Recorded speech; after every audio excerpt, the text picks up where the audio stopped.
Doma Sports Talk Worldwide with some news from the world of boxing. So y'all know what time it is. You ain't in a rush to get concussed. Now some interesting news, you know what I'm saying? Hey, interesting news from the boxing Scrooge, right? All of a sudden when I talk about boxing, man, I noticed lately it's like Scrooge, man.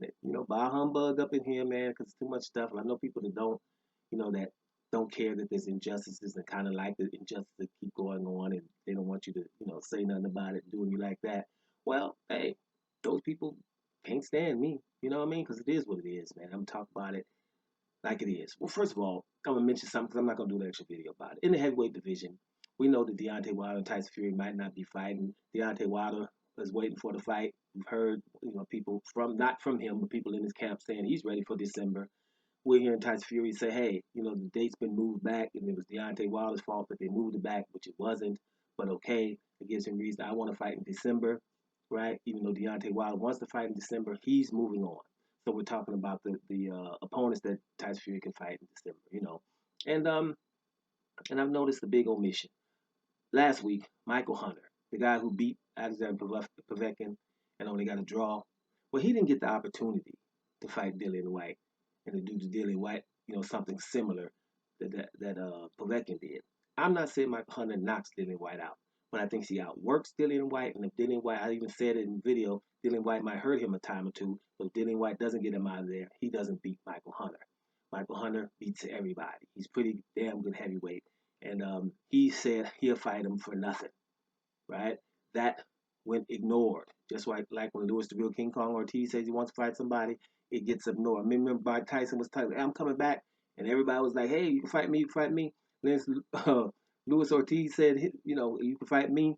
Nobody ever answered it. I said that in that video. It's just certain fighters, and it keeps happening. Like Michael Hunter's getting ignored. Now you got Agit Kabayal, who is undefeated. Jeremy Cap never fought nobody of note yet, and Carlos Takam, right? Now my point only about Carlos Takam. If you want to fight Carlos Takam, tell him now so he can get ready, because people be calling Carlos Takam up real late for fights, as Anthony Joshua and others. If you don't call him up late, then you're gonna get a close fight like Joseph Parker got, right? So if you're gonna get Carlos Takam, tell him now, so he got a few weeks to get ready. If you mess around and tell Carlos Takam in October that you're gonna fight somebody in December, he got 6, 7 weeks instead of 10 days and stuff like that. But I just think it should be Michael Hunter, because Michael Hunter is the one who actually should have been fighting Dillian White, but he will get ignored because he's damn good, and he's not with that much punching power. He's like Demetrius Andrade in that same way. Like, we're not really fearing being knocked out, but we could possibly get embarrassed here. So we're gonna leave him alone too. So, speaking of Demetrius Andrade, right? Here's things that happen to the people who you fought club, right? Give me Amo Rigondeaux, who you fought?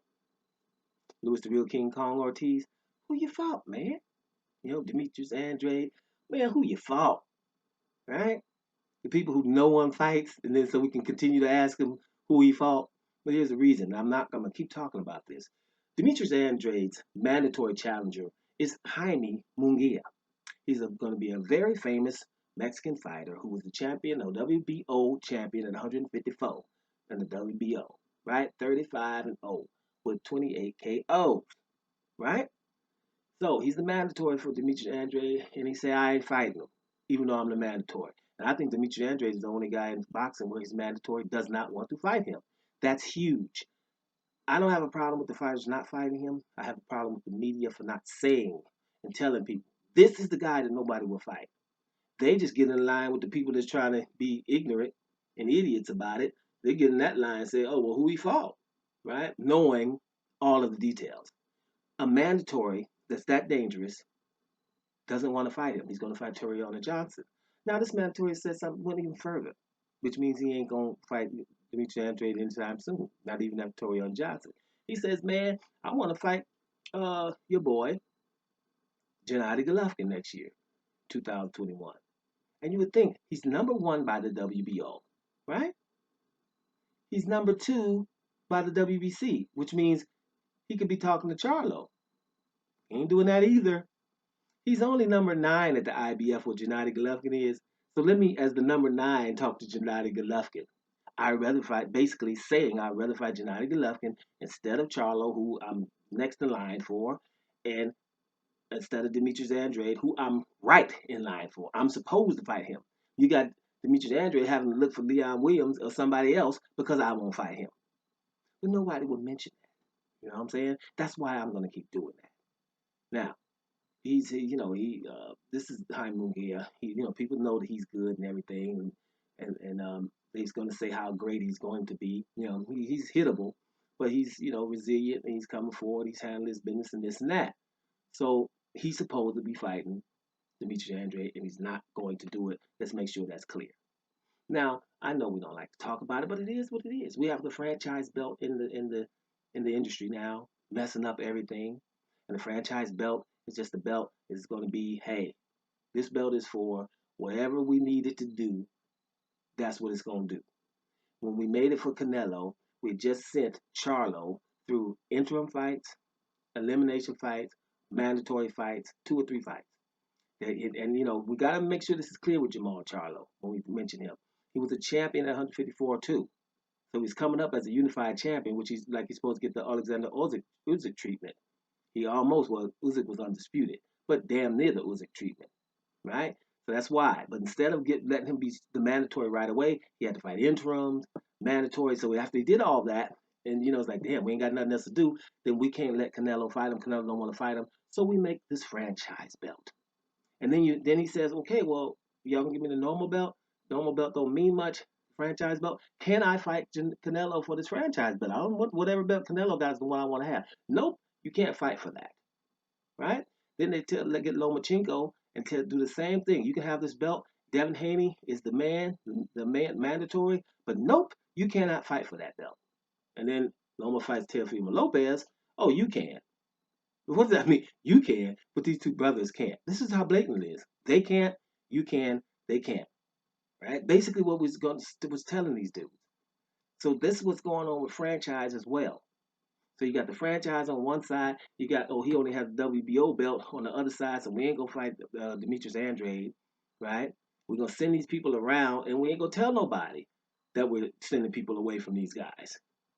And that's why belts, and all that stuff just has to be ignored. I think the PBC is overdue to make their own belts because people are just going being blatant. The climate we are on the planet, especially in America right now, is blatant.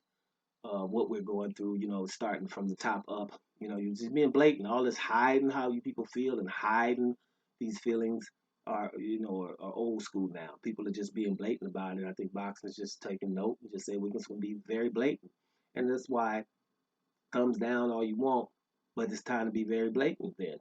That what we see. This is just absolutely ridiculous. Demetrius Andrade is all that. That's why he's my #1 pound for pound because of a situation just like this. I would rather fight, this is Jaime Munguia, Gennady Golovkin. I'm only #9 in the IBF, but I'm calling Gennady Golovkin out for 2021. I'm not even whispering the name Demetrius Andrade, and I'm his mandatory. Matter of fact, I'm only 2 spots away from, I'm #2 in WBC, so I don't want to say too much over there either because I might have, Charlo might say, hey, what did you say? All right? What did you say? You can have me. So I don't want that to happen either. So I'm going to make sure that everybody knows I'm focused on Gennady Golovkin, and I'm only #9 in his sanctioning body. Guys, isn't that something that you can understand for crying out loud? Doma Sports Talk Worldwide. And I'm about to here, y'all.